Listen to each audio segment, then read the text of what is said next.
King County Police launched their investigation after Denise Naslund and Janice Ott vanished from Lake Sammamish State Park in July 1974.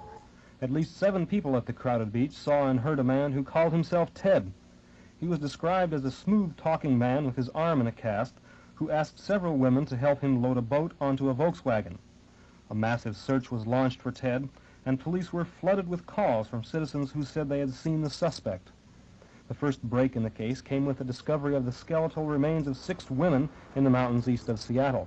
With the bodies found all in one place, bodies of women who disappeared from places as far away as Corvallis and Seattle, police realized that one man was probably responsible for the deaths of at least 8 women.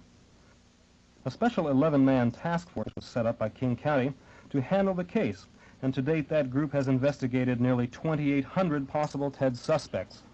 King County authorities worked out a deal with the Department of Motor Vehicles that each time a suspect was named, police showed that man's driver's license picture to the Lake Sammamish witnesses. In that fashion, they eliminated thousands of potential suspects. But when it appeared this spring that the investigation had reached a dead end, police admitted that they would only catch Ted if he committed another crime and got caught. Detectives are now hard at work to determine if it was Theodore Bundy who made that mistake. This is Paul Boyd for King News Service. Hey guys, and welcome back to the Demon Time channel. This is Demon Time Chris here, and today I'm going to be starting a whole series on Ted Bundy. Okay, number one, I am very sorry for the delay. So the thing was, I kind of had to step back a little bit and pretty much get new equipment. As you can see, I got a brand new mic, something that doesn't take so much power. Pretty soon I'm getting my own new camera. I bought this little webcam right here. Doesn't really work well, makes me feel like a stick figure. Pretty much I just wanted to evolve a little bit the setup, play around with the video setup and everything like that, as well as with the content. I know as more as I traverse into the true crime realm, and the more that I traverse into more conspiracies and more movies to connect them to the actual cases, it's going to take me a lot longer than I thought. See, when I tackled Ted Bundy, I thought it was going to be just like BTK. His early life, his crimes, and then his capture, which is pretty much the same setup. But with Ted Bundy, he was a little bit more difficult because unlike BTK with his whole thing with knowing that he wants to become a serial killer, knowing the way that he wanted to attack people and things like that, Ted Bundy kind of has this air of mystery towards him because he doesn't really say up front hey, yeah, I did this.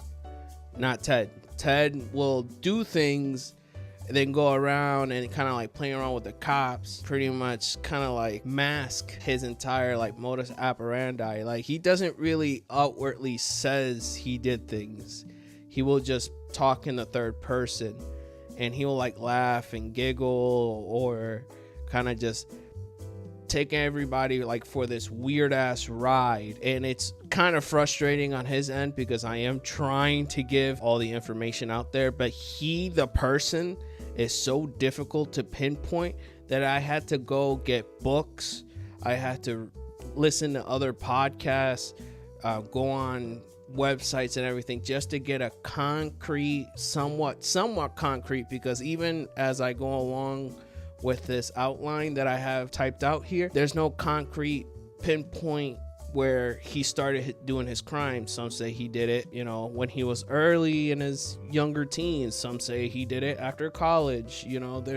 There's so many things up in the air. That's what made it really, really difficult. Also, I did not know he committed so many murders. This guy went on a fucking rampage from fucking Washington all the way down to fucking Florida. So he has 30-something victims that I have to go over, and I'm trying to pinpoint the ones that kind of stand out more, because a lot of them are so and so disappeared and never seen the body again. And then sometimes he would say within the books, conversation with the killer, oh yeah, I remember that, but if the suspect did this is the way I would do it. he's just an annoying fuck. But basically with this video, the overview of this entire video is going to be part 1 in a series. So in this part, I'm going to talk about his early life and some of the crimes that he did in the West Coast of Oregon and Washington. So that's part 1. Part 2 pretty much will go over the rest. And if I need to do a part 3, then I will do a part 3. Sorry again. You know, I would say blame Ted Bundy. Blame that man. Because he is so convoluted and so annoying and so pompous that he made this video go so late. Because I never had to do so much research on an idiot. Because that's what he is. He's a fucking idiot. No matter, I don't give a fuck how many times he went to college and shit. Yeah, he's not even a fucking lawyer. He went to law school. Okay, that's like going to ITT Tech to become like an electrical engineer. Like, it's like, calm the fuck down. All right. But yeah, so today I'm gonna cover those crimes, go down an overview and everything. Because pretty much what I'm gonna do is take these series of videos, whether regardless it'll be 1 or 2 videos, maybe 3. Hopefully it doesn't get to fucking 4 videos, because I will fucking throw myself off a fucking bridge.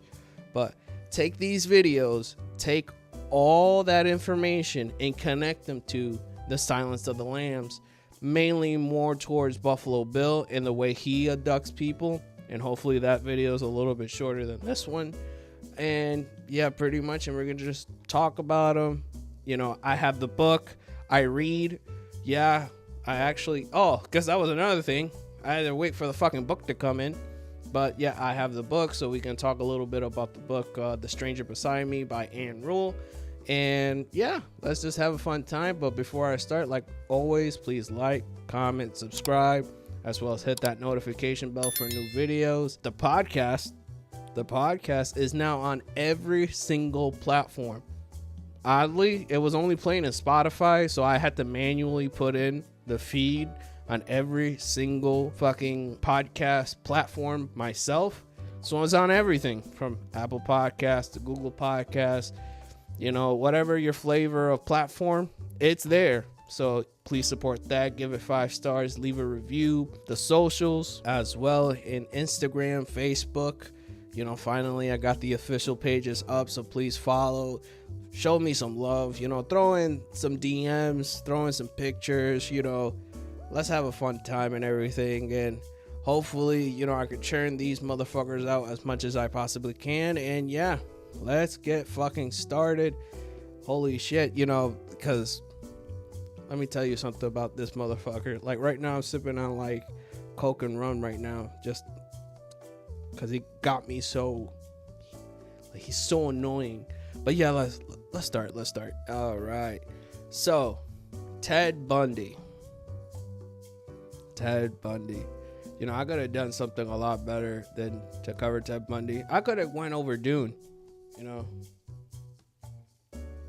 I could have just read Dune.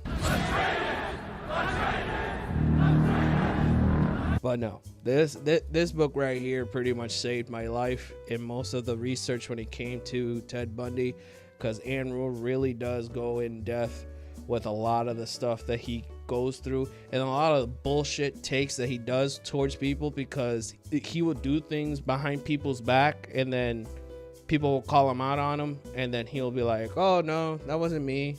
What are you talking about? I'm a law student, blah, blah, blah. He's a piece of shit. All right, so Ted Bundy was actually born as Theodore Robert Caldwell to Eleanor Louise Caldwell on November 24th, 1946. So in order to understand Ted, you got to understand the mother, Louise. So here's a little summary on Louise. So she was born on September 21st, 1924 in Philadelphia, Pennsylvania. She was raised in a very strict Christian household, and she had an abusive father, Samuel Caldwell, and a very depressed mother, Eleanor Caldwell, and the family was riddled with mental health issues. How can I explain this? Like, Louise didn't really have so much of a healthy upbringing, especially her father. Her father was just a fucking psychopath. And I know in the last video I said I wasn't gonna say like, oh, psychopaths, you know, It doesn't seem right for the age. I think he kind of fits the fucking, like, he is the exception to the rule. Like, he is a psychopath. Like, the shit that he does. He used to swing cats by their tails and spin them around like lassos. He used to verbally abuse and physically abuse his wife and the children. He used to also talk to himself, like, if people were there. Like, this guy was like demented. And the thing is, with his grandfather, with Ted's grandfather, Sam, Ted looked up to this man. Somehow Ted would say later on in the video, I will show you, but later on in the video, Ted will go, oh, you know, I see him kind of like as a hero. He kind of taught him everything he knows and everything. It was like, what the fuck? Like, it's like, bro, this guy's a fucking lunatic. All he did was just hurt people all around him. So around this time, because there's not so much, a lot of information on Louise, at the age of 22, Louise gets pregnant, pretty much. She gets pregnant, she gets a one-night stand. And getting pregnant, like, out of wedlock was kind of, like, frowned upon around that time, which was kind of stupid, because it's like, I don't know, this righteous fucking principle that most people have is, like, something they hold on to around this era. But Louise gets pregnant around the age of 22. Mind you, Louise doesn't know who the father is. There's a whole speculation of theories. I know some psychologist out there, I think her last name was Lewis. She made a DNA test saying that Sam wasn't a product of incest, because that was one of the theories, that Sam actually, like, sexually abused Louise and had Ted. But apparently she made a DNA test and he's not a product of incest. But I was able to get a sample elsewhere, and according to that report, his grandfather was not his father. He was not the product of incest. Was there some actual disappointment when you discovered that? Oh, yes. Oh, yes. Now, why would it be so important to know whether or not Bundy's grandfather was also his father? I don't think genetically it matters. That I really don't believe. You know, it may be that he had a greater likelihood of having a bipolar disorder. But I think he was treated throughout his lifetime as though he were some kind of child that you don't want to have around. His mother, when I spoke with her, she said, I can't wait till it's all over. You mean the execution? Yeah. I find it hard to interpret it any other way. Yeah. But can you imagine? I can't wait till it's all over. But also the way that she got the DNA was kind of sketchy as well. So it's either here or there. There's still an area of possibility, because even her family members kind of say, like, yeah, I think Sam might be Ted's father, but it's not here or there. There's also another speculation that it was an Air Force veteran named Lloyd Marshall and abandoned Louise because, well, it was just a one-night stand and he didn't really want to take care of the child. So all in all, Louise, 22 years old, with a crazy ass father, a depressed mother, and now a single mom, basically. They take her to a facility called the Elizabeth Lund Home of Unwed Mothers. So basically, being a single mom, and I know there's a song on TikTok right now just going doing fucking numbers. Like, there's a song on TikTok just doing fucking numbers. So right now, this would be the soundtrack to Louise's life if she was around getting pregnant in 2024. You let him hit it raw. You didn't have second thoughts. Now you a single mom. You said I'ma have this kid. Don't care if he's here or not. But now you a single mom.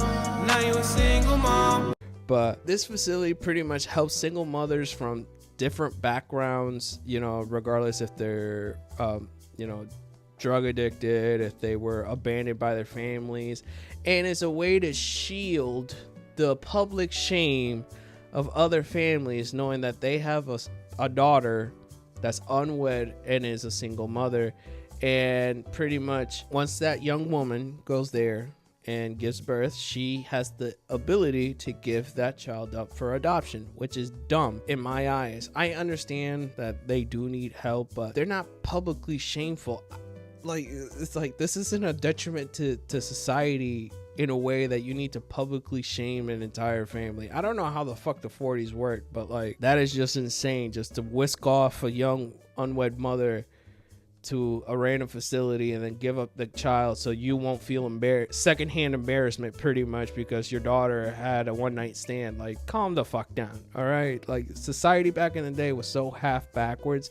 Everybody wanted to live in this fucking righteous principle shit. And it was like, you guys were worse because, you know, everything was hidden behind closed doors. Yeah, so Louise went to this facility, had Ted, and had the inclination of just giving Ted up for adoption.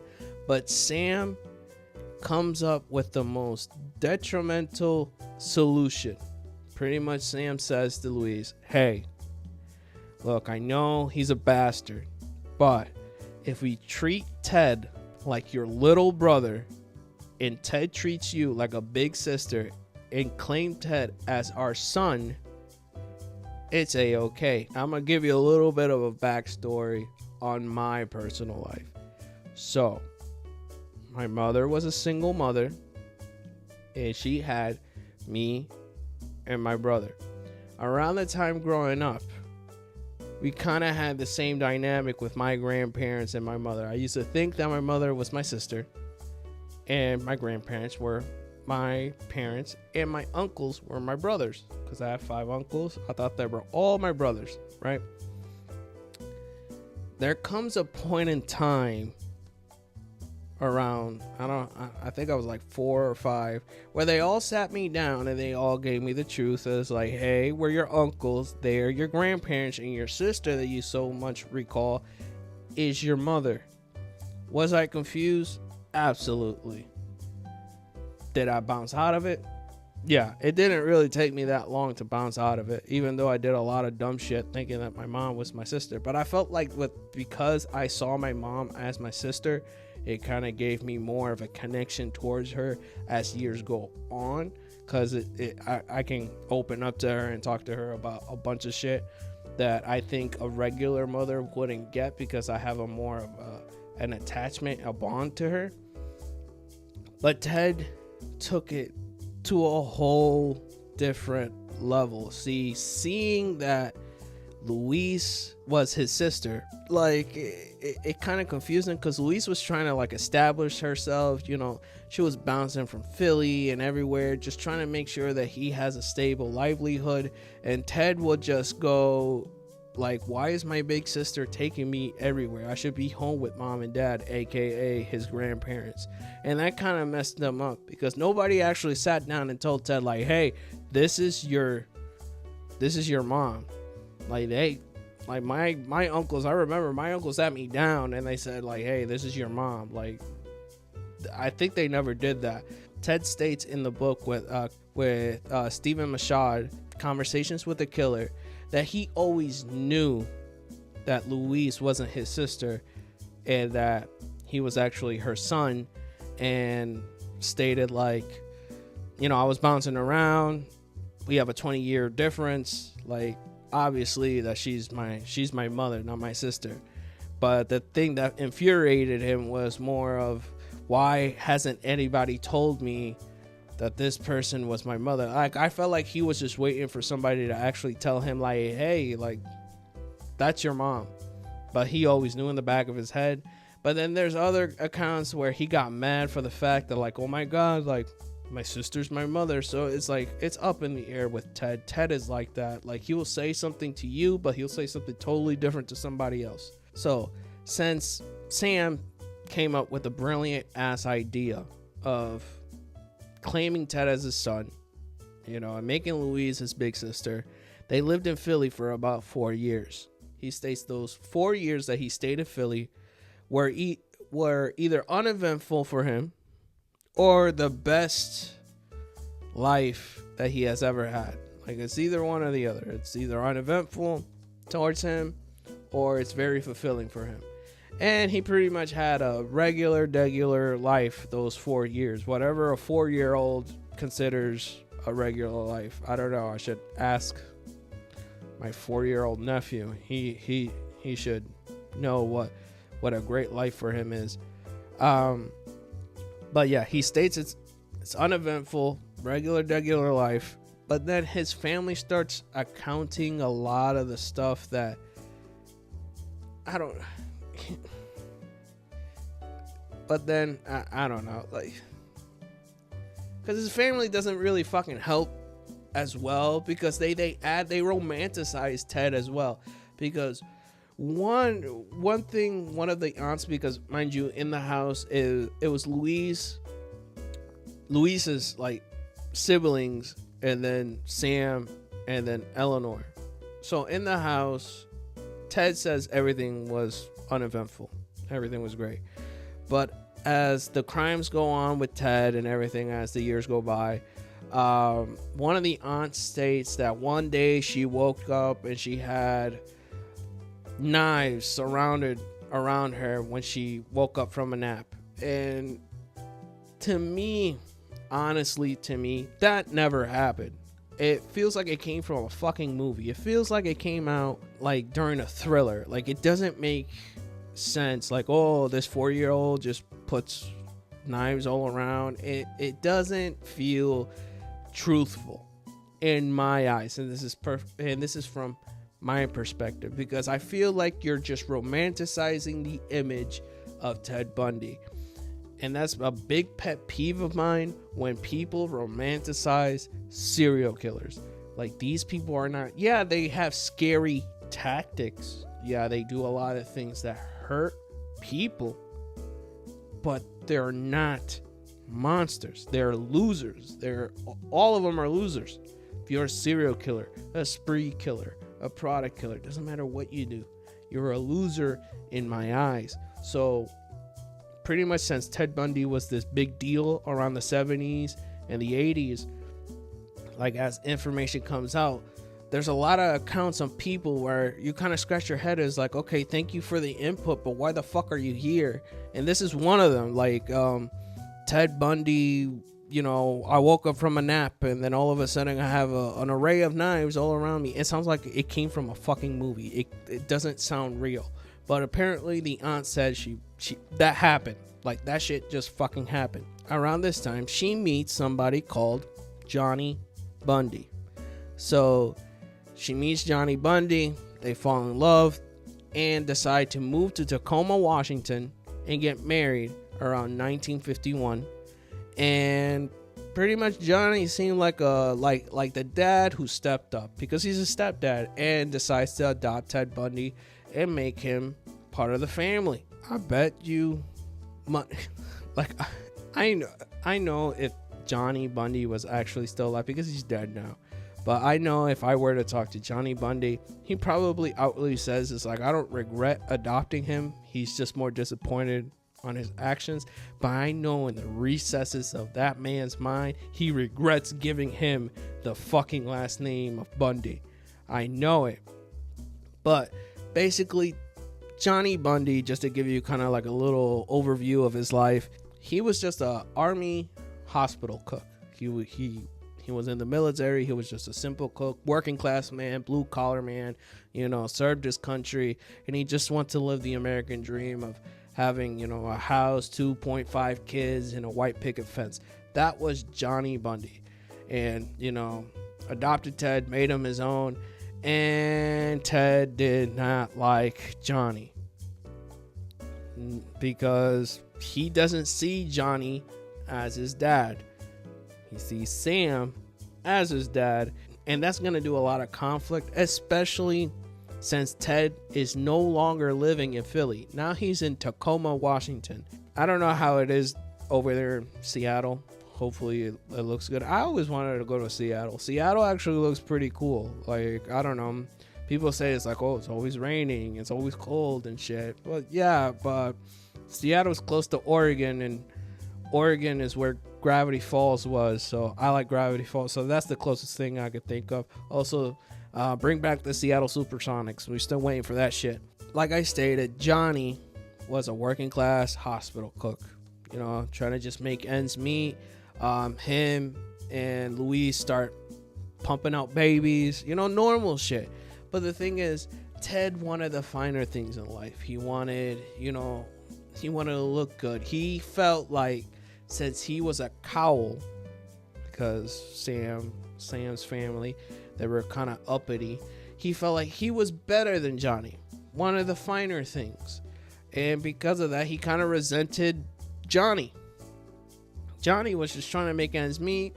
Ted was thinking like, no, I'm too good for this shit. Like, Ted would fantasize about being adopted by Western stars. So just imagine like me getting adopted by, like, I don't know, John Wayne and shit like that. That was like basically what Ted wanted. He wanted to be, you know, be brought into this prestigious life. And Western stars around the time, obviously Westerns was really popular. He wanted to be adopted by one of them and pretty much antagonize and berate his father, well, his stepfather, as much as he possibly could. And he would say insults and things like things that kids would not say to step parents. Because I know one big thing that probably like the red pill community likes to say is like, oh, you know, what happens if your kid states that he's not the father, or like, you're not my dad, or things like that. What? You're not my dad! Trust me, Ted leaped that fucking bar. Not only will he say like Johnny's not his father, he will also berate him in the way he looks, the amount of money he makes, shit like that. Like, he will berate him in any way or fashion. And since he feels like he was kind of betrayed by Louise, he kind of just sees Louise now like kind of like a caretaker. Like, hey, you're paying the bills, you're feeding me, I have no quarrel with you. Like, as long as you keep doing that, hey, everything's all good, everything's fine. So he kind of just distanced himself entirely from the entire fucking family. But Johnny tried. Johnny really tried. Johnny would bring him to like campsites. He would bring him to play basketball, baseball, even though he wasn't really athletic. Like, he was just trying to bond with Ted, and Ted would just be weird and solitary and antagonize him, and he'd just rather be alone, to the point where Johnny was like, fuck it, I'm not gonna bring you anywhere if you're gonna be an asshole, or you're not gonna just like participate, or I'm not gonna waste my time. And, you know, at home, you criticize the way that I make my money. You criticize the way that you look and shit. Like, no, I'm just going to leave you alone, and I'm just going to do my part with your other siblings. But that was also a detriment, because I felt like this was actually Ted's fault rather than Johnny, because Johnny tried his best to actually put him in these situations, like being more social and, you know, just having father-son time. But forcing himself out of the situations, he kind of made him more socially awkward.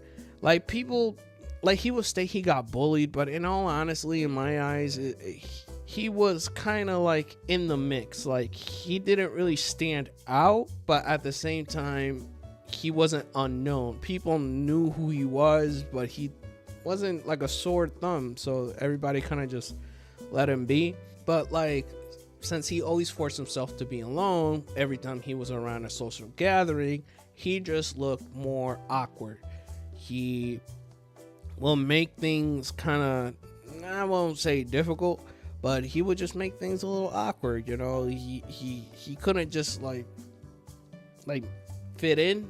That's what he states. He couldn't fit in with the other people. But then when you take account to all the students and everybody that were around him around this time, they felt like, yeah, Ted was outgoing. He was a good-looking kid, you know. Everything was good on his end. So it's like, it's kind of like a mixed bag. Like, you know, who to believe? Do you want to believe Ted Bundy trying to make himself look like the victim and things like that? Or do you want to believe the people who were around him 24/7 and pretty much said like, yeah, he was just a normal ass kid around this time. He was a normal ass kid. So since he basically became a social outcast, I mean, I highly believe that he was a social outcast. He was trying to integrate himself in like team sports, but he wasn't really he was an okay athlete. It wasn't like he sucked. He was an okay athlete, but never worked out for him. So he decided to just focus on his studies.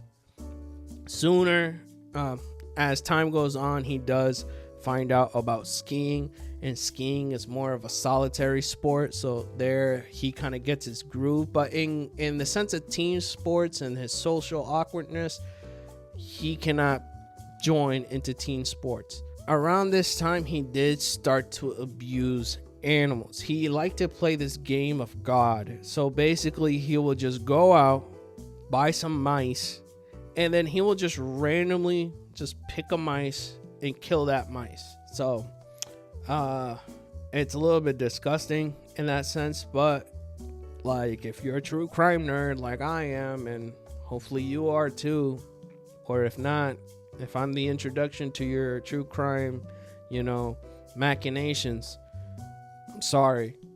Like, I don't know what else to say. But basically, this, just like I stated with the BTK video, this is one of the factors in the McDonald's Triad. I explained it in the first video, but just a quick summary. Basically, just 3 factors that kind of pretty much sums up a serial killer. It doesn't apply today. It was a thing that they used in the past, but us true crime nerds, we would use it. Some serial killers have 1, some have 2, some have 3, but most have none. But the 3 factors is arson, animal abuse, and bedwetting. Those are the key factors that make up a serial killer, and Ted has 1, which is animal abuse. Most serial killers do abuse animals. Jeffrey Dahmer abused animals. BTK abused animals. Ted Bundy, like I stated, killed mice. He abused animals. But some will not do any of that. Like, I believe the toy box killer didn't do any of that. And he still became a serial killer. But yeah, that's one overview of the McDonald's Triad. Just a little quick summary. So basically, the game of God that Ted liked to play, he would just choose a mice and kill them. And he will spare others, and he'll come back and he'll choose a mice and he'll kill others and just do that back and forth. That was one thing that he liked to do by himself. Also, he used to play a lot with little girls around the neighborhood, and his tactic in like playing tag or hide and seek or anything of that sort, he would start digging holes in the ground and make tiger traps. And basically a tiger trap, because he likes to give little names to it, but I'm gonna tell you what it is. It's basically he will dig a hole, hope you run over it, and then twist your ankle, and then he will look at you and probably laugh at you. So he's just a dickhead. Around junior high, things started to escalate a little bit more. Now he's going out, he's peeping on women, watching them unclothed. He was also spend time with his grandfather, and his grandfather has this thing where he will leave pornography all around, and it's not normal porn. It's not girl on girl or things like that. No, it's all the pulpy bullshit that BTK also liked, with the bondage, the violence, and all that. So that's what his grandfather will have around. He will see that and pretty much, develop his brain and attraction towards it. So he's voyeuristic. He's learning about these very violent images. And also he starts to pleasure himself in the junior high bathrooms. Now, it's just like a cake mix of insanity right now.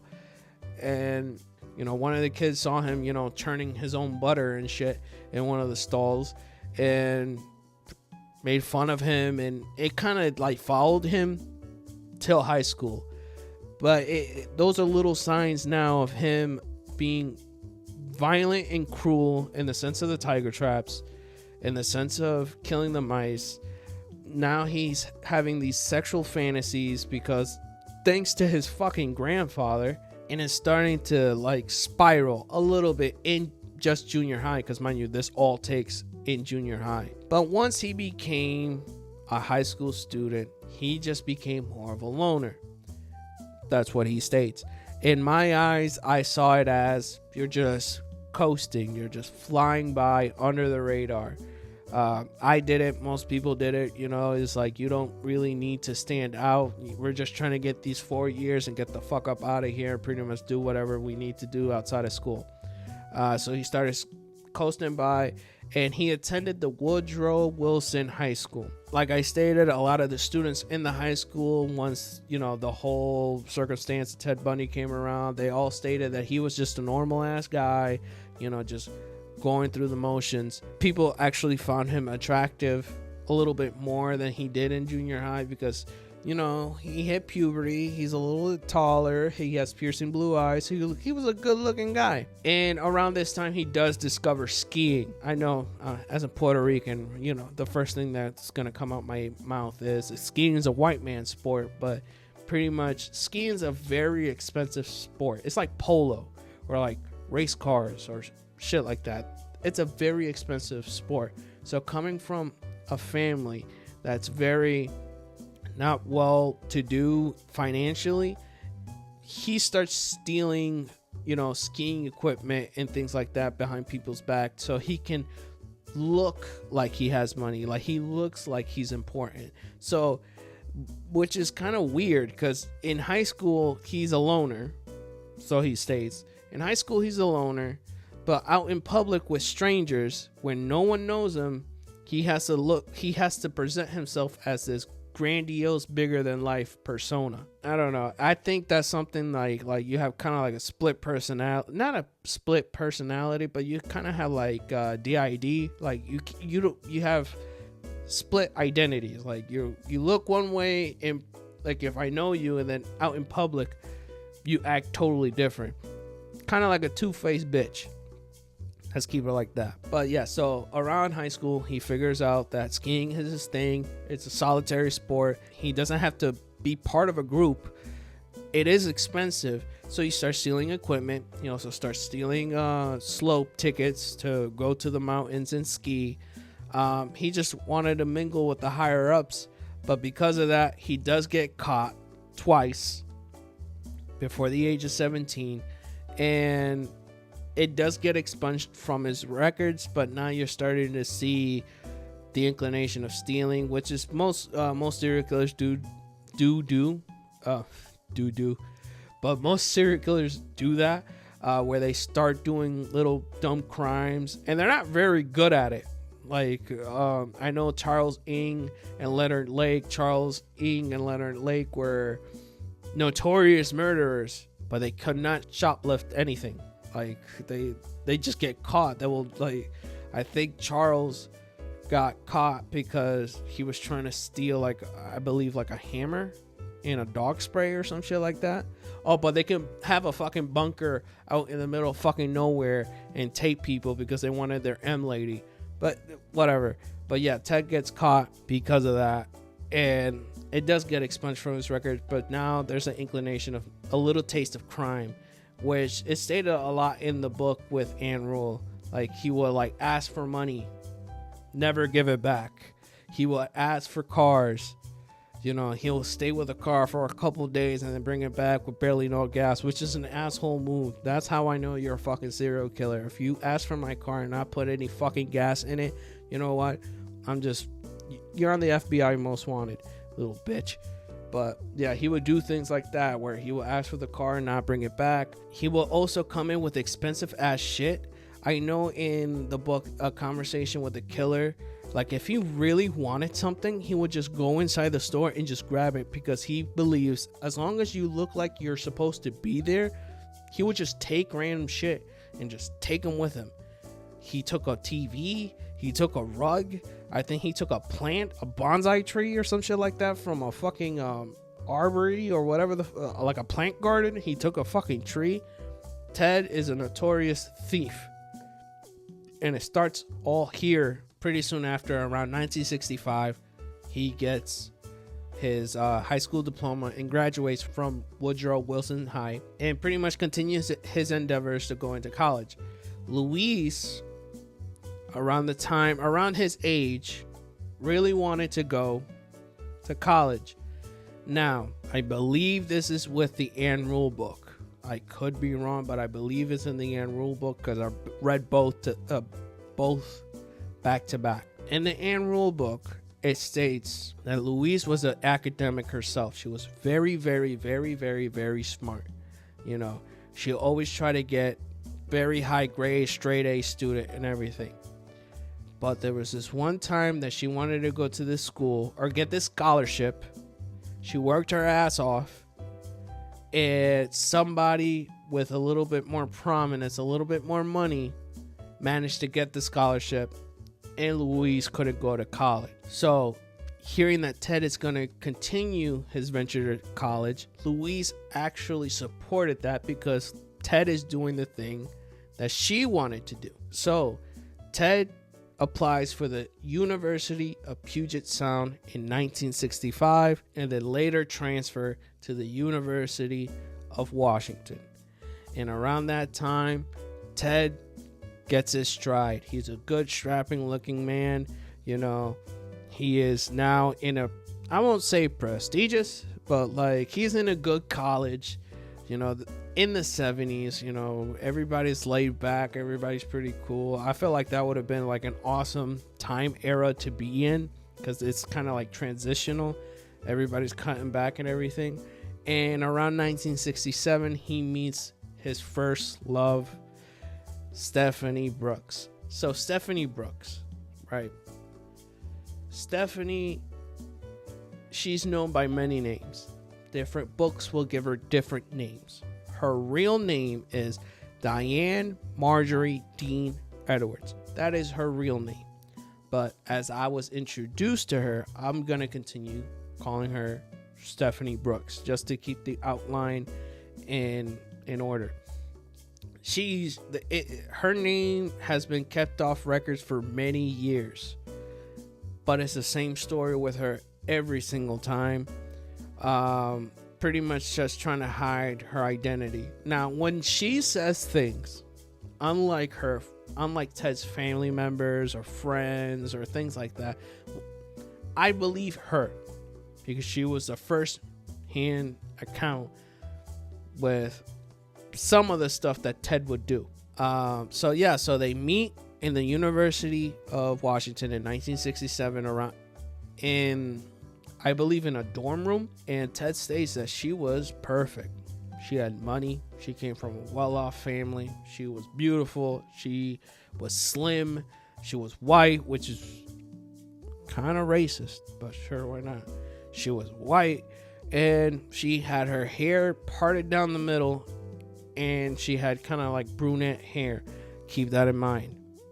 Keep that in mind. Keep that fucking thing in mind. Keep that description in mind. The white, the hair, parted down the middle. Keep that fucking thing in line if this is your first ever true crime video. And those of you who fucking know the life of Ted Bundy, you know where the fuck this thing is heading towards. But yeah, Ted fell in love, and you know, they started chit-chatting, and Stephanie gave him a chance. Ted was enamored for the fact that this girl, who is pretty much out of Ted's league, is giving him a chance. And Ted was a bitch. He was a yes man. And I understand you want to give your you know, when you get a good girl, you want to give her everything. But there's a point in time that you're supposed to have kind of like a backbone. You know, let things breathe. But Ted was not like that. He would do anything, and I mean anything, to kind of like give this persona of like excellence and prestige to a person that comes from prestige and excellence and money. And mind you, yeah, her family was very well off and kind of expected things, but bro, you're in college, like, relax, you know, it's time to have fun. Show her some things, but you know, have fun.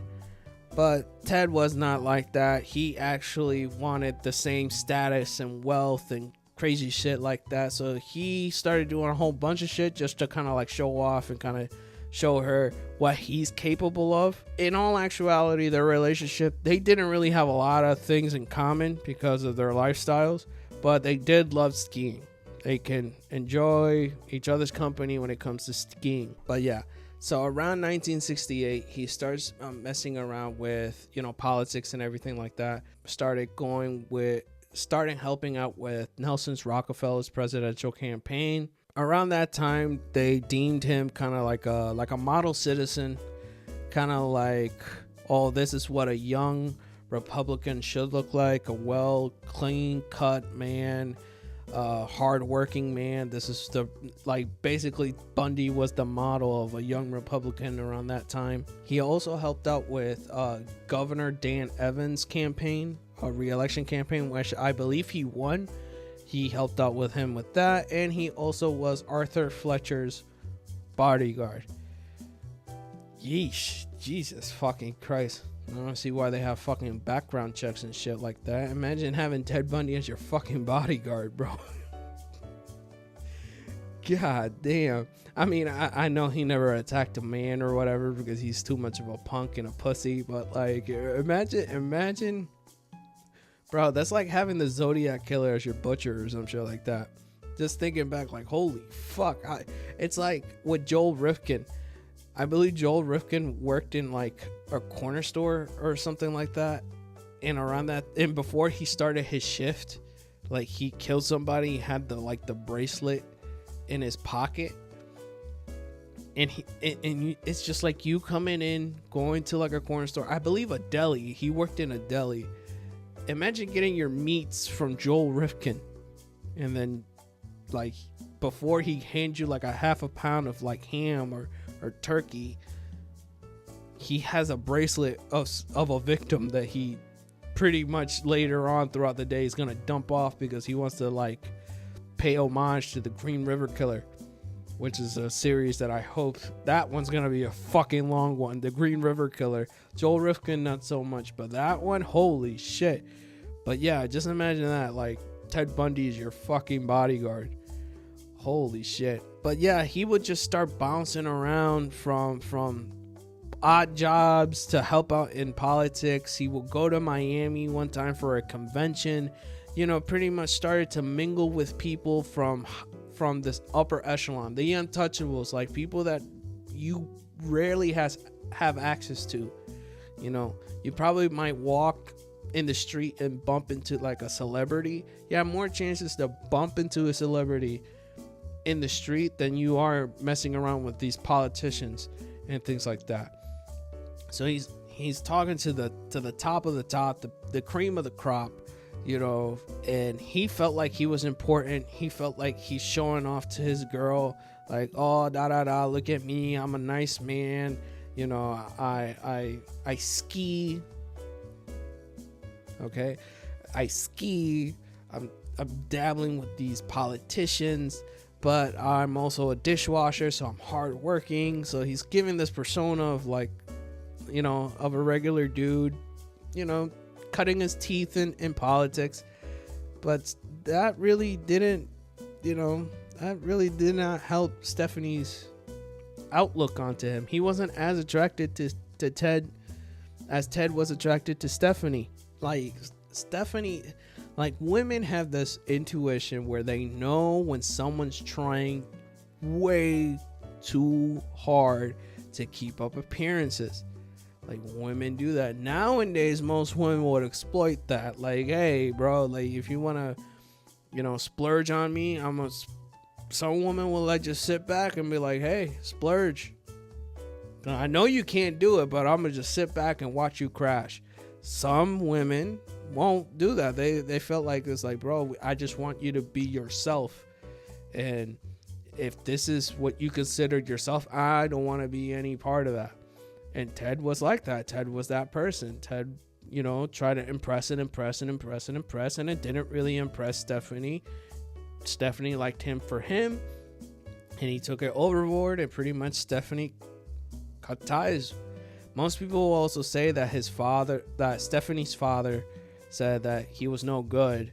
But in my eyes, it was just that. It was just like Stephanie just got sick and tired of this pompous nature. And then also, I would suspect that Stephanie also saw that he literally would lie, cheat, and steal to keep up appearances. So that was another thing. Like, dude, you're like a fucking criminal also on that end, and you're just a piece of shit to the people around you so you can impress me. Like, no, stop, cut it out, it's over, we're not doing this shit no more. And Stephanie also stated, which I also realized as I was reading the books, you know, as Ted was doing all these crazy things of, not crazy, but, you know, just jumping from job to job and working with politics and job to job, is that he really had no direction in life. Like, he really had no direction. He just joined to be part of the Republican Party so he can mingle with the higher ups. It wasn't like he wanted to become like a DA or, you know, something crazy, like a position in power. He just wanted to be around these very powerful, you know, these very powerful people so he can look like he's part of this upper echelon. So I can see where Stephanie is going with that. He really didn't have any direction. Also, he would do something extremely weird. So his last ditch effort to impress her was to go to Stanford, because around 1968, Stephanie would graduate from the University of Washington and go back to California because that's where she's from. And Ted will get a scholarship to learn Chinese in Stanford. Why? It's like, here's the thing. Like, okay, you got the scholarship to learn Chinese, but are you learning Chinese because you want to learn Chinese, or are you learning Chinese just to show Stephanie I can get into Stanford? And I believe Stanford's like a law school, I believe. I don't know. I got to get information on Stanford, but it's like, why would you go to a high-end university for Chinese? I believe you can go to any college to learn Chinese. I don't even think you need to go to college. I think you could just pick up a book and kind of learn it yourself around that time. I think there were tapes and shit like that. I don't know. I was born in the 90s. But still, like, it's like, bro, you're going to Stanford to learn Chinese, and that would impress Stephanie. And Stephanie was like, fuck it, no, this is done. Like, this relationship is over. Like, it's like, stop trying to impress me on dumb shit. Like, you're just going from college to college to college, doing all these random things. It's over. Like, no, I need somebody who's stable. But here's the nail on the coffin when it comes to Ted and Stephanie, because this is like years later. Stephanie would recount after the crimes one more reason why they ended everything the first encounter. Stephanie would recount that he wasn't really masculine. Like, he was a yes man. You're a normie and a beta male cuck. Like, Stephanie will say things like most girls, kind of like push your buttons. And most guys will have that backbone and kind of like, you know, stand on business. Like, no, like, this is what it is. Like, if you don't like it, oh well. Like, you know, we do kind of have that demeanor. But Ted was so busy impressing her that he kind of became like a yes man. And this is a little advice for a bunch of guys out there. Women don't like yes men. Women like guys who will, you know, stand up for themselves. And if they retaliate, then they ain't the woman for you. Like, Ted was a yes man when it came to Stephanie. And he would never, like, every time he'll get mad, he'll get very apologetic. Like, oh, I'm sorry. Like, oh, I'm sorry. I forgot that you don't like pickles. I'm sorry. Like, I'm sorry. Like, bro, like, cut it out. Like, you did I understand. You made a mistake. You say I'm sorry, and then you learn from it. But you don't have to say I'm sorry for everything. Like, you know, sometimes a little bit of conflict helps out with a relationship. And he would never stand up for himself. Like, Stephanie would just push his buttons, just trying to see, like, hey, like, stand up for yourself. And, you know, I understand on Stephanie's standpoint. And that was the final nail on Stephanie Brooks, you know, on Ted Bundy's coffin, on why they broke up the very first time. But during that time, during that breakup, learning Chinese in Stanford, I don't fucking know. What year did Bruce Lee did Enter the Dragon? Was it around this time? I believe it should be around this time. 1968. It should be like around the 7 years or whatever. Like, like I will understand that, like, oh, Chinese craze and shit like that. Enter the Dragon, like kung fu. I know for a fucking fact, kung fu movies were going fucking wild in the 70s. I know they were going fucking wild in the fucking flea markets that I used to go back up in Connecticut. There was kung fu movies everywhere. I think I had, like, when I was a kid, I think I had like 10 copies of Iron Monkey. Like, I remember those fucking days. So I believe that that's why Chinese was so prominent in Stanford kung fu movies. Don't inform me. It's a fact, because that's all I speak.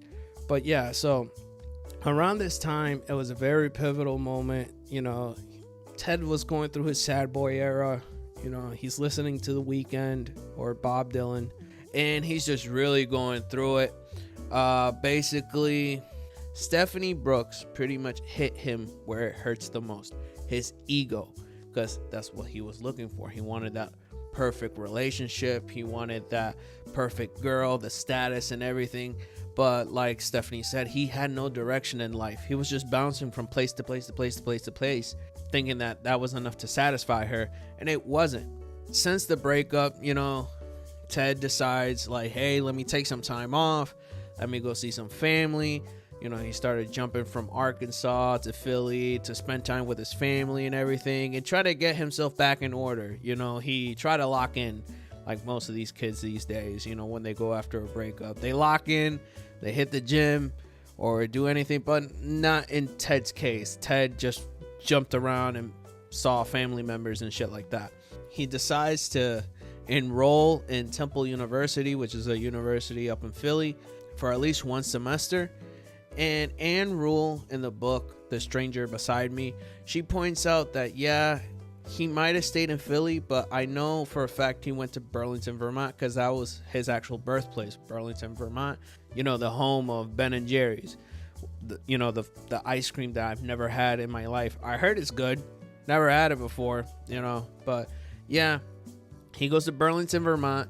And Anne speculates that during that time that he was in Burlington, Vermont, he actually started looking for his birth certificates. And there he realized that he was an illegitimate child. And that kind of sparked like a hatred between Ted and Ted's mother, which I feel like it's an excuse in my honest opinion, because again, like I said before, Ted will say something to someone else and he'll say something totally different to somebody else. Like at one point he was like, yeah, I knew that my sister was my mother, but now I hate my mother because I'm a bastard. Well, no shit, Sherlock. If you made the assumption that your sister might be your mom and your dad is nowhere around, then you should know that you're kind of like a bastard child. But apparently this was like the pivotal point for Ted to learning that he's an illegitimate child and that he's a bastard.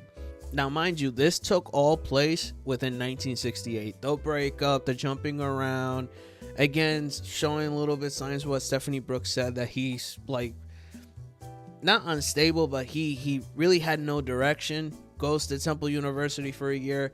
In 1969, he comes back, and now he's a little bit more focused. He already knows what he wants to do now.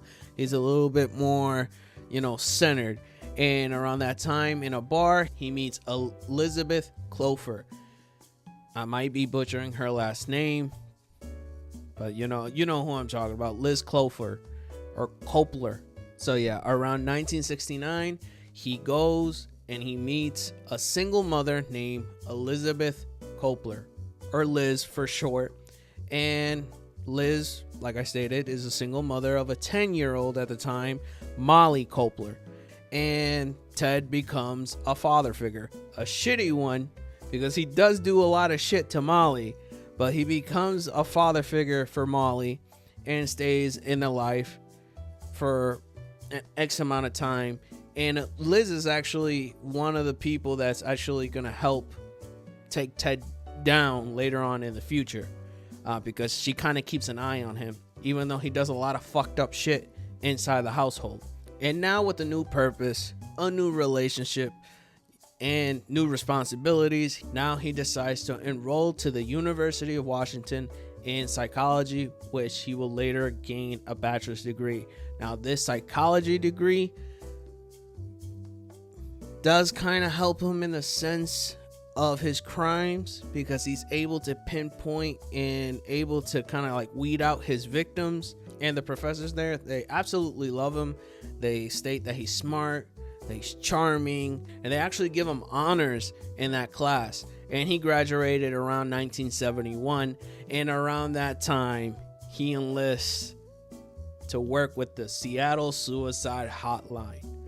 Now this is where the book The Stranger Beside Me kicks in, because now you're listening to that part of Anne Rule. So imagine telling your life story to your coworkers. We have all done it before. We all had that one coworker that we all kind of just tell our, now I won't say our personal secrets, but it's that person that we can sit down, talk to, debate to. You know, they're our friend, they're our work friend. And while working with Anne, this is where most of the information will come out from Ted, because she will compare and contrast as the crimes continue to evolve. One thing with Anne around that time, I believe she was an ex-officer. Her husband was actually battling cancer, was going through a divorce and everything. And Ted was kind of like that shoulder for her to kind of like, not cry on, but you know, that shoulder to depend on. Anything that she had to do within the relationship, Ted would kind of console her. Anne would say, like, every time that he's on the phone, he was very charismatic, very patient. But I believe as he was hearing these calls for help, Ted was loving it, because these were people that were in pain, and you're basically talking to a psychopath on the other side, and he's just rejoicing in the pain and the depression that the victim is going through. Anne would state, like, sometimes during the middle of the night, Ted will walk her out and say, like, hey, be careful, you know, there's lunatics out there.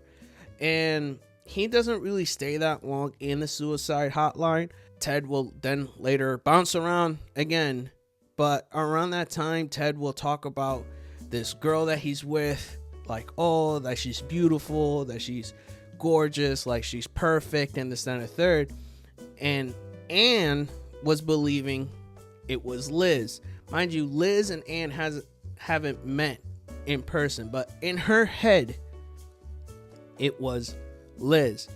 And during an office party and everything, Ted brought Liz, but in all actuality, during that whole time in the office, as he was talking about this perfect girl, that she looked great and beautiful and this, that, and the third, he was talking about Stephanie, even though he was in a full relationship with Liz. And Anne said that Liz just looked normal. Like, not normal in the sense of blandness, but she looked like an okay girl. You know, she had a good head on her shoulders and everything. And she was a hardworking mother. But Ted, even though he was still in that relationship with Liz, he was still thinking about Stephanie Brooks. Ted would do like a bunch of weird shit with Anne. Anne kind of helped him a lot.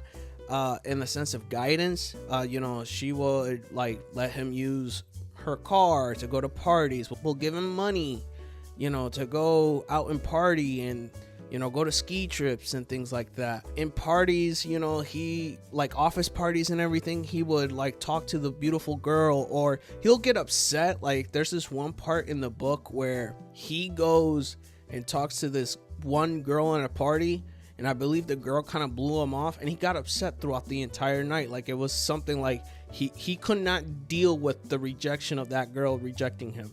And Anne will write that down in the book and everything. And, you know, The Stranger Beside Me also talks a little bit about her personal life. You know, she was going through a divorce. Her ex-husband at the time, was battling cancer, decides to divorce her. Anne asks Ted, like, hey, what should I do?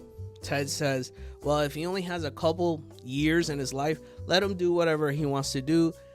They divorce. He gets remarried, has, I believe, 2 kids with the new marriage, and then dies, I believe, 5 years later. But it was basically kind of like a mercy, like, hey, do whatever you got to do in the last moments of your life. And Ted was kind of like there to kind of console her. But as the crimes continue going on, she started like piecing together, like, hey, I think during these times that he was telling me, like, he was out partying or he was out late or things like that, he was actually committing these crimes. I believe there was one part in the book where he grew a beard.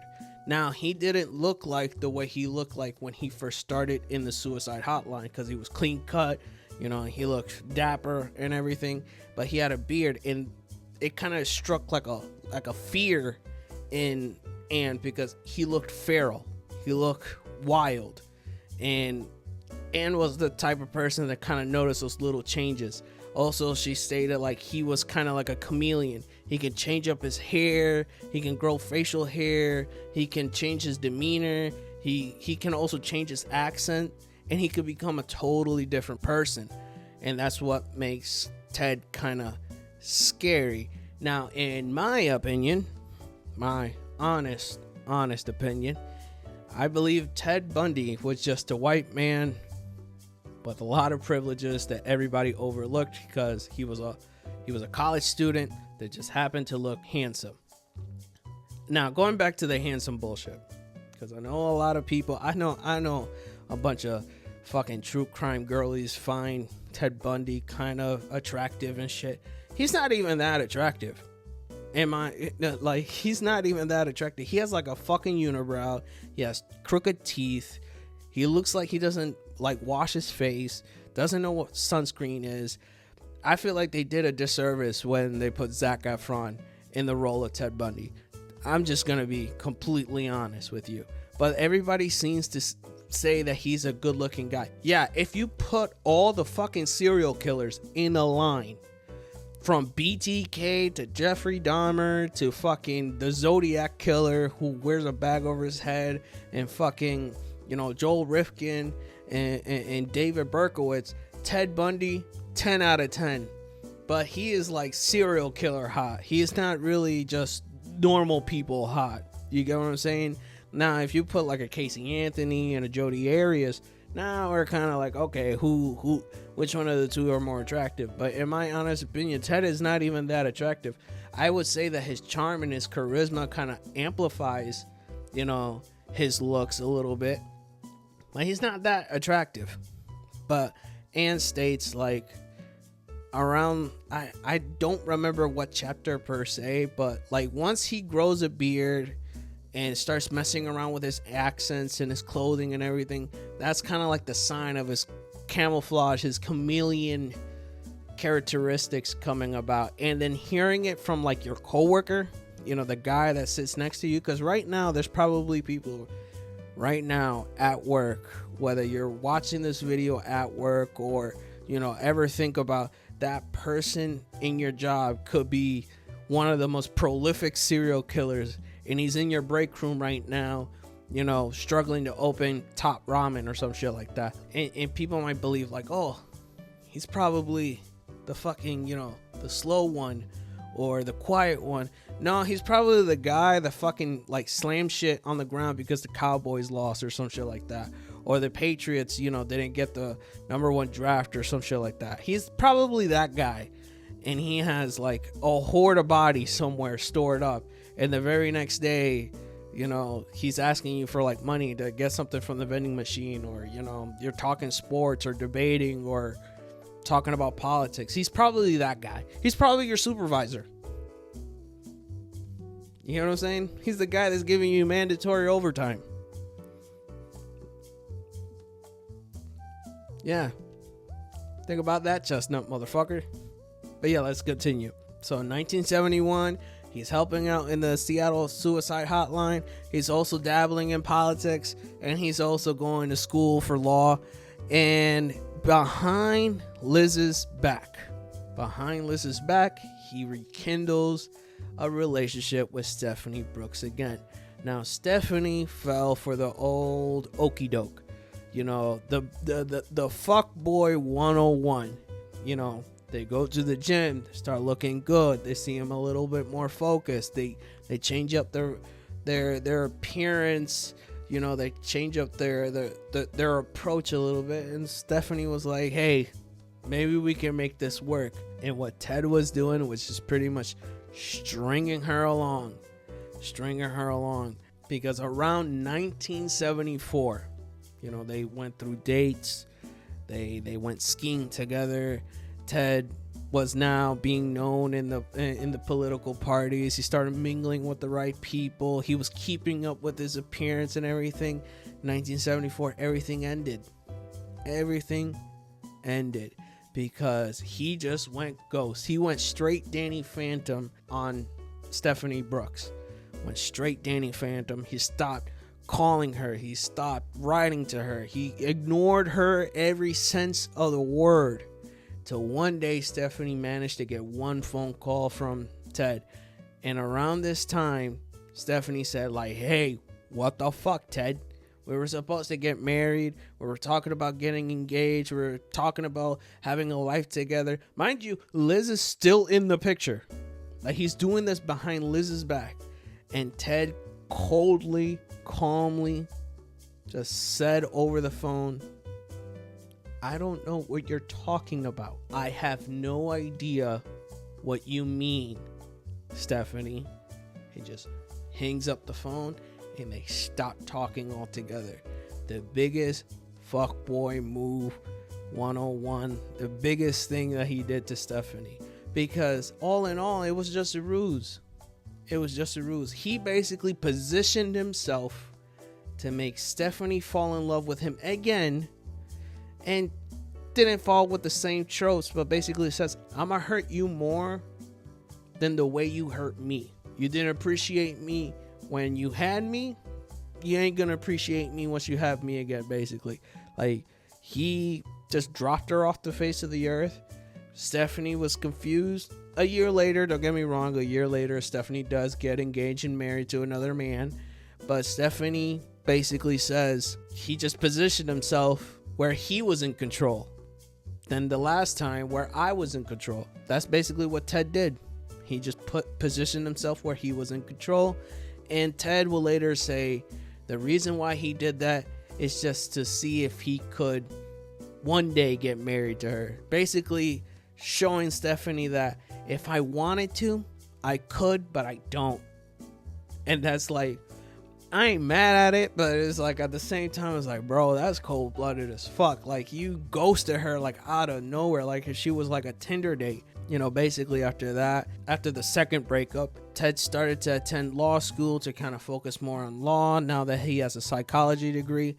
And something snapped in Ted. You know, around 1974, he stopped attending classes here and there till pretty soon by April of that year, he just stopped attending all completely. And that's when the crimes start popping up. Now, the thing with Ted and his crimes, because I'm only going to cover a couple of the crimes right now. The thing with Ted with his crime, there's no actual pinpoint. You know, there's no focal point. There's no like, you know, this happened in this exact day. Not like BTK. Like, I know the Otero families died on January 15th, 1974. I know that day to the T. Ted doesn't have that because he probably did a lot more behind the scenes and did not tell anybody. Because here's the thing with Ted. You know, Ted has this thing by listening to a lot of podcasts and a lot of documentaries. He likes the mystery of the disappearance. Like, if he were to abduct you and put you somewhere or kill you or anything, that's for him. He doesn't want nobody else to get involved. So I would assume that all the other crimes that he has done behind, you know, closed doors where nobody speculated him, that was for him. But if you go out there and try to search for victims of Ted Bundy, he will get mad at you because it's like, now you're ruining the fantasy. Because he felt like if somebody were to disappear, you know, it's not your job to find that person. Like, she's gone off the face of the earth and he's the reason why. But the first crime, I would say, that will pinpoint, that will kick off, you know, the rampage of the West Coast is with Karen Sparks. Now, let's start with the crimes. So, Karen Sparks, shortly after midnight on January 4th, 1974, around the time that he had terminated the relationship with Stephanie, Bundy entered the basement apartment of 18-year-old Karen Sparks, a dancer and student of the University of Washington. After bludgeoning Sparks with a metal rod from her bed frame, He sexually assaulted her with the same rod, causing extensive internal injuries and rupturing her bladder.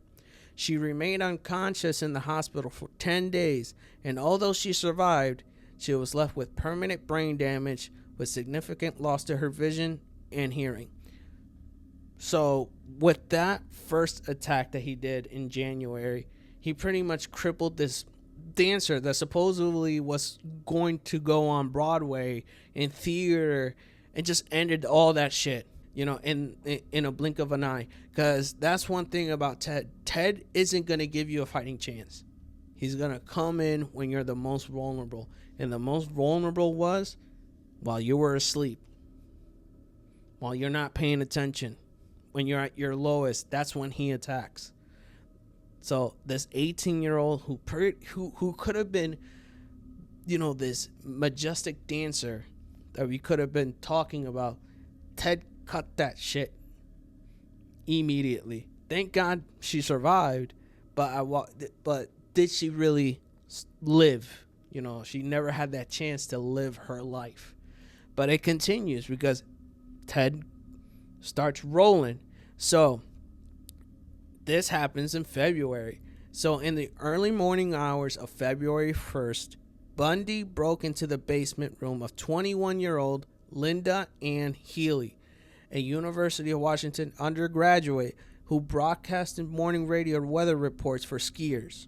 So basically with her, she would just say like, hey, there's fresh snow on the mountains. She will usually wake up very early in the morning, like around 5 o'clock in the morning. She would use the bike ride from her apartment to, well, not her apartment, but her dorm to the radio station, because it wasn't that far. And basically with her, you know, she was very punctual. Her job, the day when this happened, like the day that this happened, her job called her because no one knew where she was. She was always a very punctual person. She also wrote a lot to her parents and things like that. Everybody kind of knew her routine. So to just up and disappear out of nowhere, it was pretty odd for her. So basically he beat her unconscious, dressed her in blue jeans and a white blouse and boots, and carried her away. Bundy later stated he drove Healy to a secluded area where he raped and murdered her before dumping her body. So that happened in February. Now we're going to talk about Donna Gail Manson. On March 12th, Donna Gail Manson, a 19-year-old student from Evergreen State College in Olympia, left her dormitory to attend a jazz concert on campus but never arrived. Bundy claimed that he burned Manson's skull in his girlfriend's fireplace down to the last ash in a fit of paranoia and cleanliness. So now the paranoia is kicking in. So I remember this. I believe this was in the Conversation of a Killer. He said when he destroyed Donna's skull, it was warm weather, like probably spring or summer or the beginning of summer. He had a roaring fire in warm weather, just destroying evidence because he believed that somebody was gonna find her remains. But then, you know, people would ask, like, why do you have a fire in the middle of spring, you know, or summer, in the beginning of summer? Like, why do you have a fire? Like, everything is warm out. And people didn't put, like, two and two together because he was so weird sometimes, and he will, like, nonchalant, like, brush it off. But, yeah, that's basically he was doing. And he was doing this inside the house of Liz. Like, you know, Molly was there. Now, mind you, he did a lot of fucked up things to Molly. Like, he did, you know, sexually abuse her and things like that. Like, Molly will later state, like, he played games with Molly. So he really did not care for the well-beings of anybody. So I think this was also like a check mark in Liz's, you know, list. Like, hey, something's really odd with this guy, you know, starting a fire in a fireplace in the middle of summer. But yeah, this is one thing where paranoia started kicking in because he believed somebody was about to destroy his fantasy. And around this time, the police in King County and a whole bunch of other counties started to realize there's been a disappearance of college girls, at least one every month. Like, they start noticing that track. Like every month in the beginning of the month, a college girl will disappear. No one know where they were at the moment, but at least every month a college girl around the area would just disappear. The next person is Susan Elaine Rancourt. On April 17th, 18-year-old Susan Elaine Rancourt disappeared while on her way to her dorm after an evening advisors meeting at Central Washington State College in Ellensburg. 2 female Central Washington students later came forward to report the encounter about a man wearing a sling who was asking to help carry a load of books to his brown or tan Volkswagen Beetle. Remember that car? Yeah, remember the Beetle. There's only 2 Beetles that I confide in. The fucking Beatles and Bumblebee. Those are the only 2 Beetles. And Herbie, 3. Those are only the 3 Beetles that I can fucking confide in. This motherfucker loved Beetles. And there's a reason why he loves Beetles. Beetles were like very adjustable. Like you could like take shit off. You could take off the entire I believe the entire body frame and make it into a dune buggy. You know, they were the Honda Civics of the 60s. You could have done whatever the fuck you wanted to these cars. And I think that's why Ted would always rely on the Volkswagen Beetle because, number one, I think they were really easy to work on. You know, they were very reliable, very gas efficient, and you could pretty much do whatever the fuck you want with it, especially in the interior, because that's what Ted would do. He would take the passenger seat and kind of just death-proof the shit. Like, I don't know if you guys ever seen the movie with Kurt Russell. Like, he will have, like, just the driver's seat and just keep and take out everything else. So as he would attack somebody, he will just, like, place them down so she won't, like, pop out or look different, you know, as he was driving. But yeah, so Ted preferred Volkswagen Beetles, you know, and over the course of his crimes, he would continue to steal Beetles. I think that's why he picked Beetles, because they were so easy to steal, I guess. I don't know. They're Nazi cars. All I know that. I know, you know, the Volkswagen were actually, you know, part of the Nazi party and shit like that. I don't know if the actual company, I think they bought them out or some shit like that.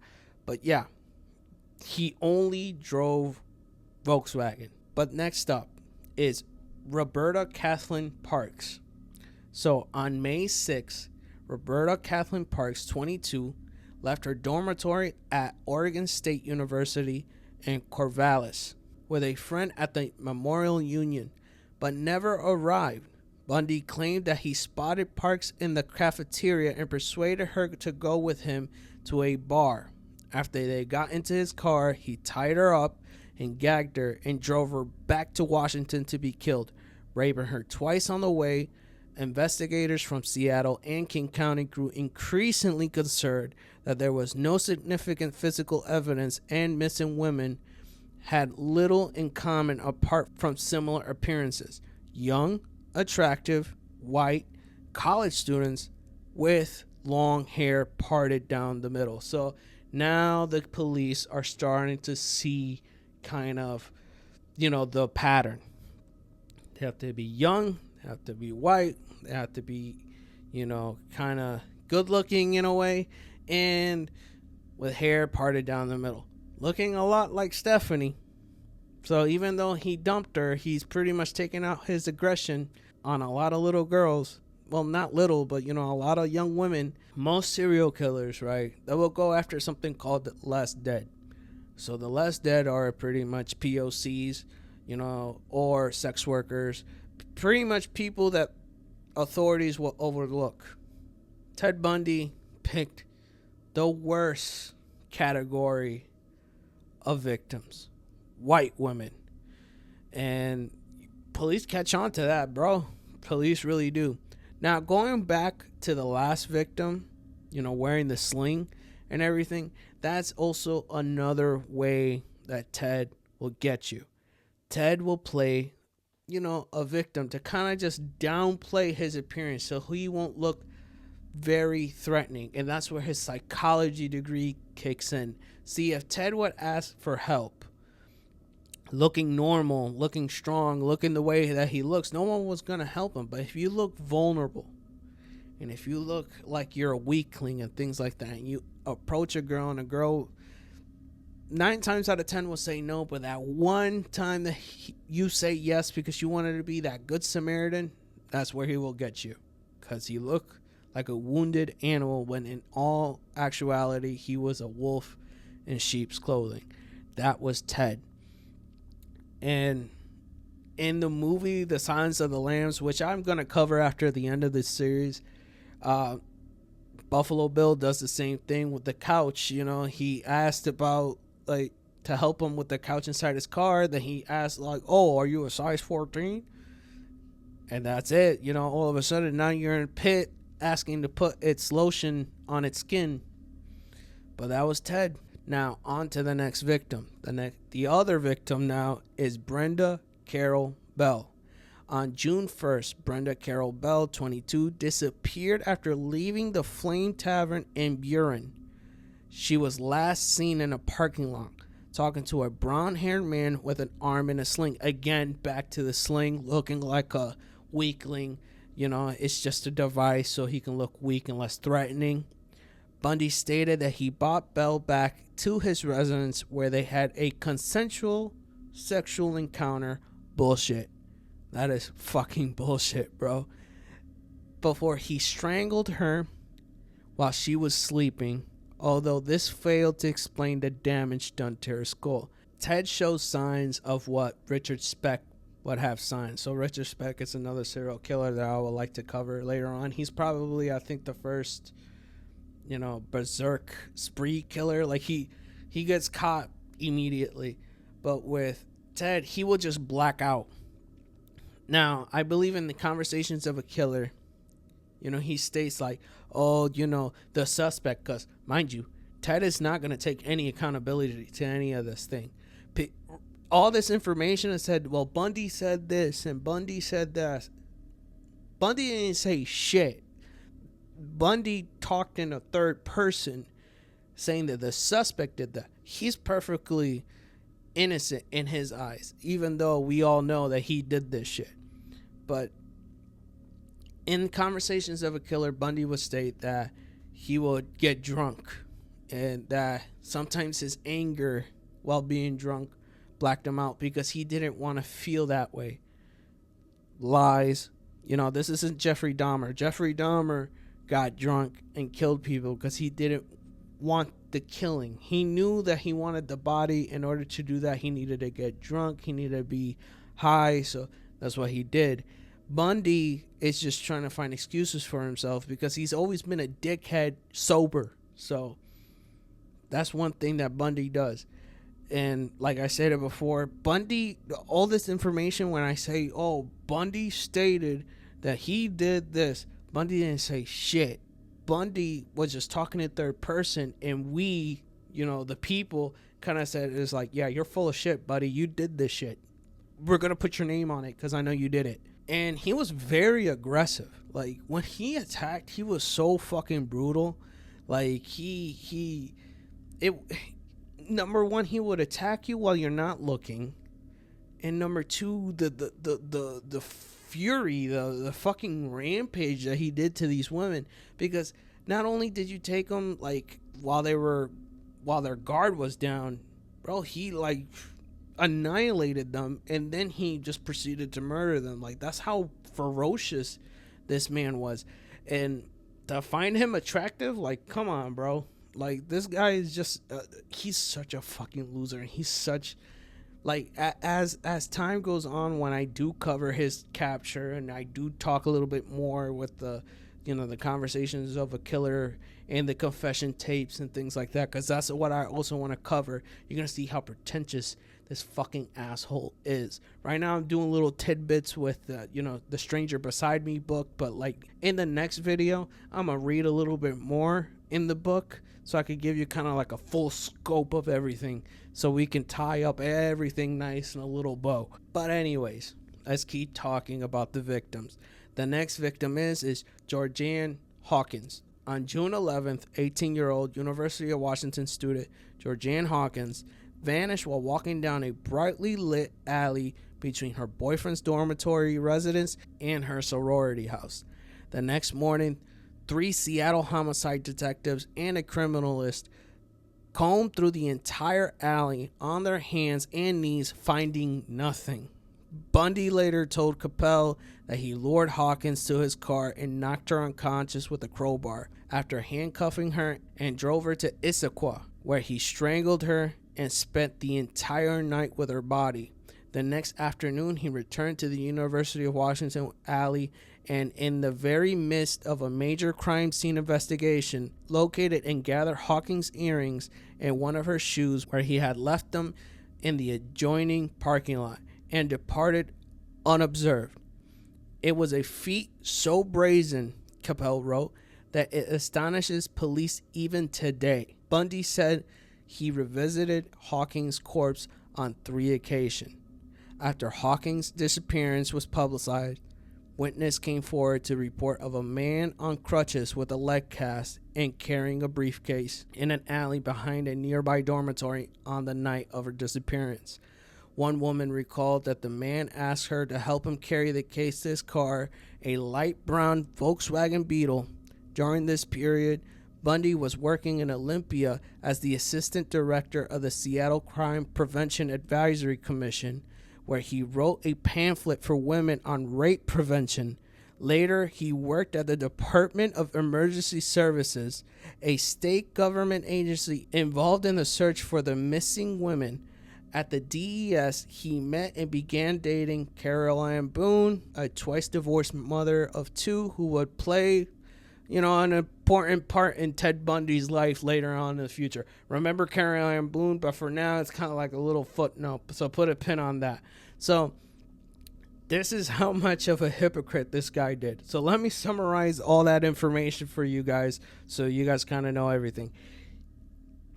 He pretended to be handicapped or crippled or injured with crutches, asked for help. Hawkins come in being this nice person, tries to help him out, hits her behind the head with a crowbar, takes her and does God knows what to her, comes back to the crime scene, steals her earring and her fucking shoe, and police to this day are baffled that he was able to do that in pretty much not broad daylight, but pretty much with high visibility. People noticed that he was there, and no one pretty much did anything because no one saw him as a threat. And then this is the fucked up part. He was actually helping in his own case by handing out pamphlets about rape prevention when he's the fucking rapist. Like, let that shit sink in. Holy shit. That's a tall sip, bro. I had to change to water because, the Coke and rum for too long. I don't know. I had to change. Gotta hydrate. Stay hydrated. But god damn.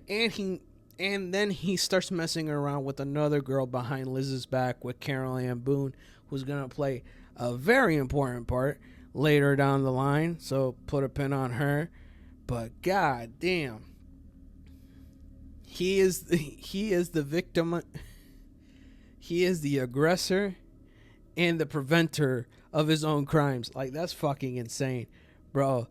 This is why this video took me so long to do, because even with that, even though I wrote this shit, I forgot about that. Like, it's like the little tidbits of information that I just want to give out there, and it's just, bro, this series is gonna this entire fucking series is about to go fucking nuts immediately. So, just, a quick aftermath, because he now took down 7 women, possibly more, but these are the 7 women that pretty much kind of stand out. So, the aftermath of these is that the attacks and the disappearance pretty much hit the news immediately through Oregon and Washington. The police were hit with pressure. I would assume every police was hit with pressure. And I would also assume that they did not communicate.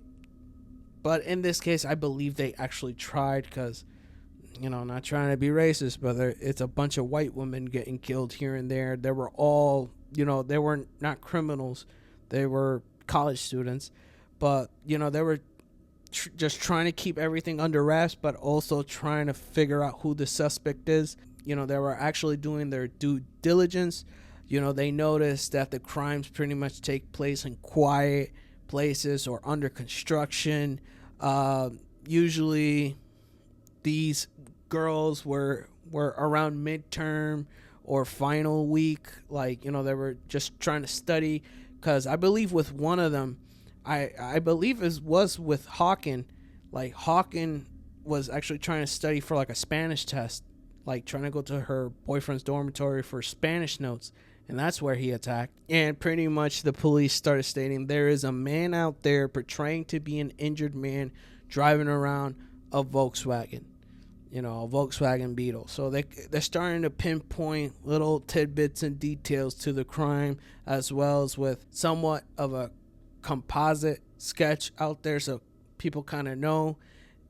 And also the appearance of the victims, young white college students with hair parted down the middle. So after the aftermath of the 7 in the West Coast around Washington and Oregon, the Lake Sammamish murders happened. 4 females witness described an attractive young man wearing a white tennis outfit with his left arm in a sling, speaking with a slight accent, perhaps Canadian or British. Just imagine Ted Bundy just talking in a British accent. There's a Cockney accent and shit, or a British, like... I don't know how to do fucking accents, but just imagine that shit, just a fucking slick, and he just oi, mate.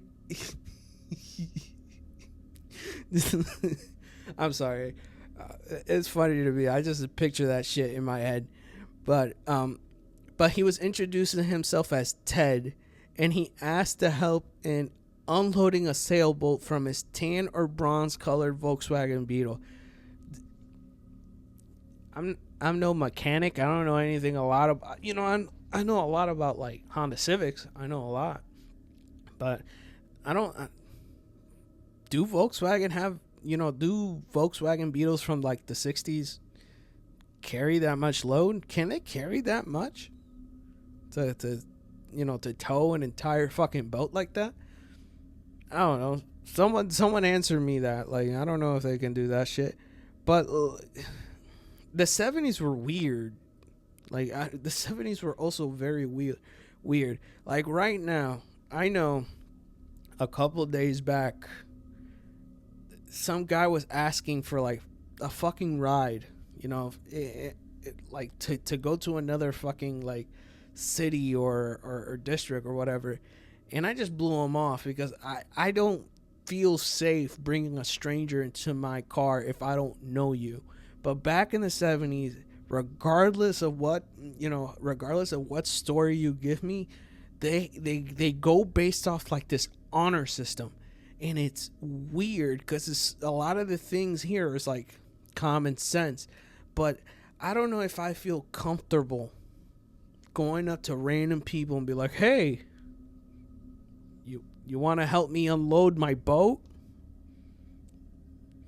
Like who really just wakes up in the morning, goes to a shipping yard or a dock or whatever, or a river, and be like, I know there's some people that are going to help me unload my boat. Like, who the fuck does that shit?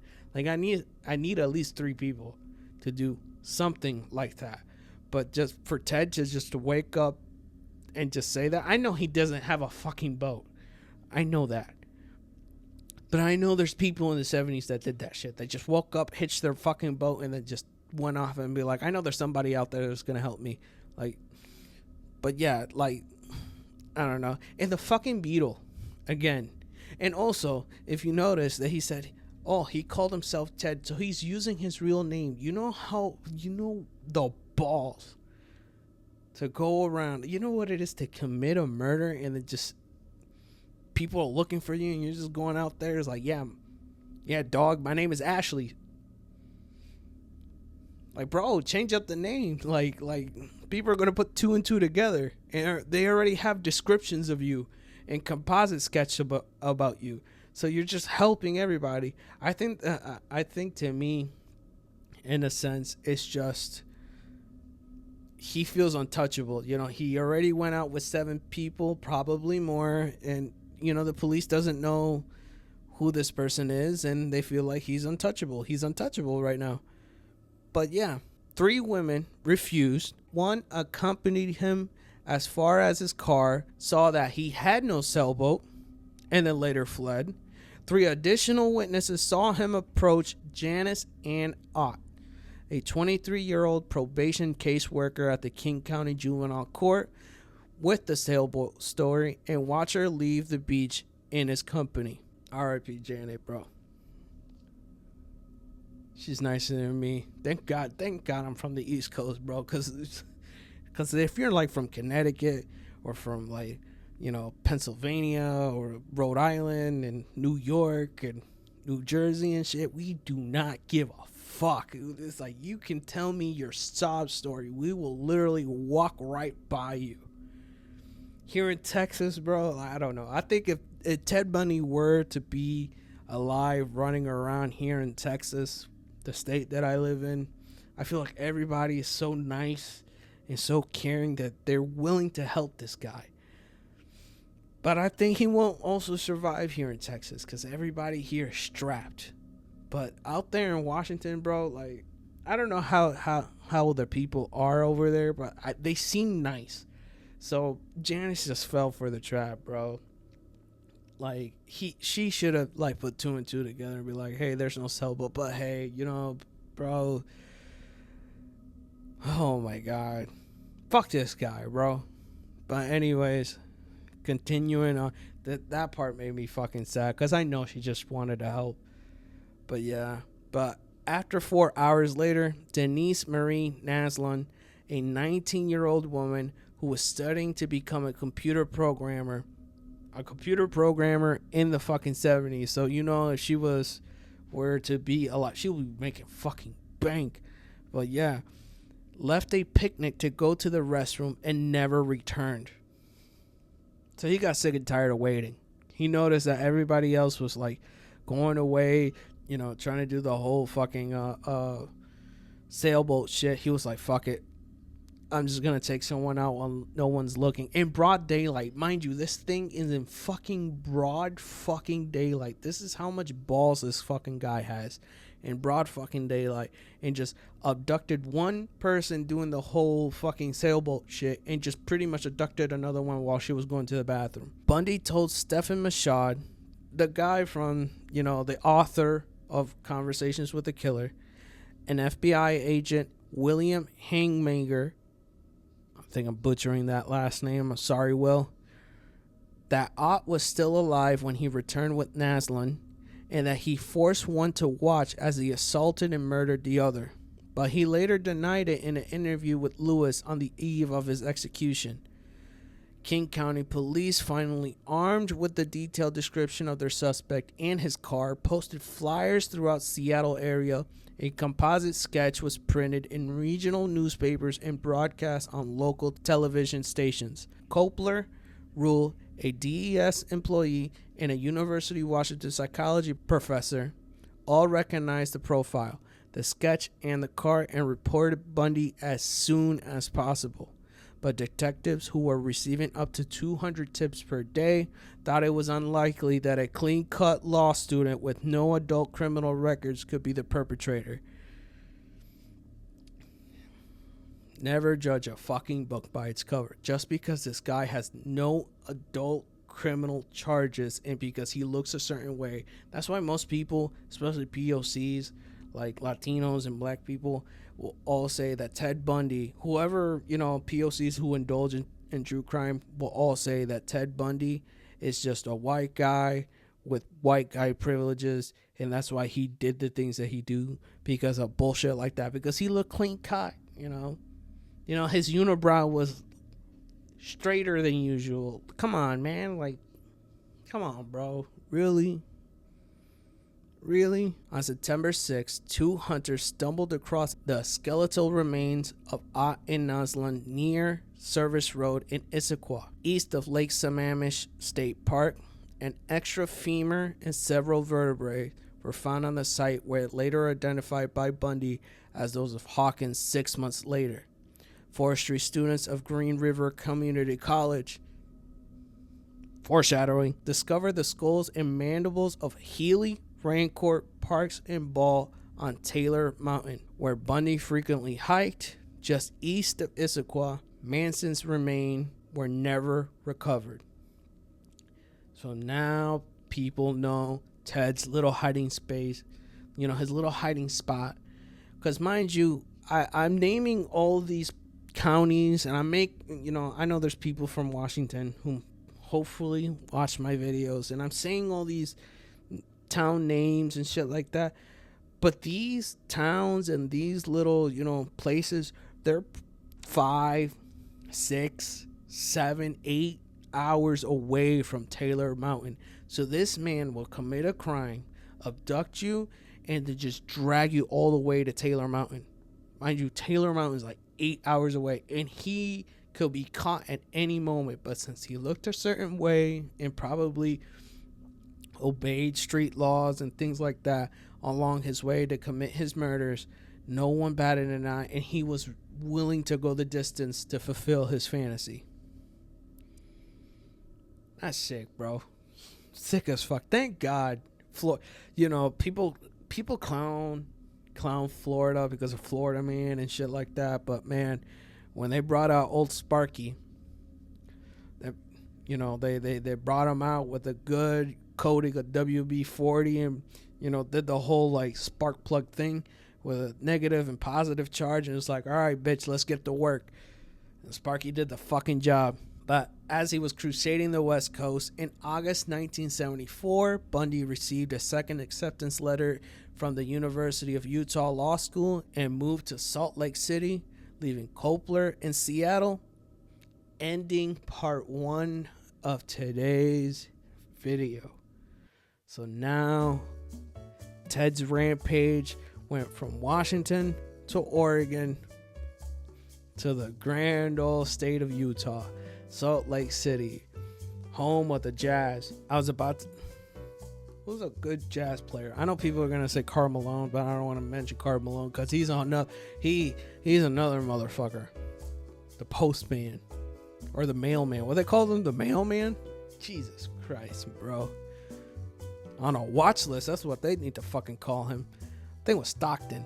Let's go with Stockton. Stockton was good, God damn. So now Ted is going to Utah, and that's another can of worms I'm going to open up in the next video.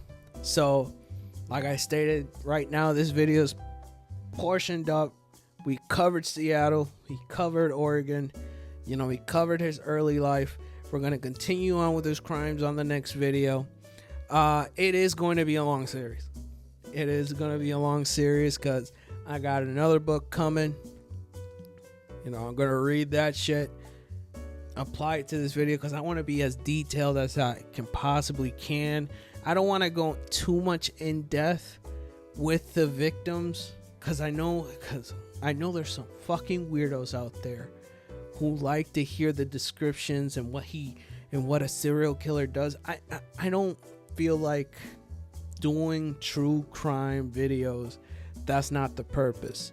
The purpose is to learn about these losers, what they kind of did, and how they got caught. Or if it's an unsolved mystery, just keep it at that. I don't want to glorify their murders. I don't want to romanticize them. Mind you, Ted Bundy's a loser with a unibrow and crooked teeth. Just imagine that. And if you get wet for Bundy, well, buddy, I don't think this is the right channel because I'm about to berate every single one of these fucking assholes as I cover them. It is gonna be a very long series. It's a series of unfortunate events, and it's gonna be a while till I connect everything to the Silence of the Lambs, because that is the next movie. So keep that movie in the back burner, put it in the queue.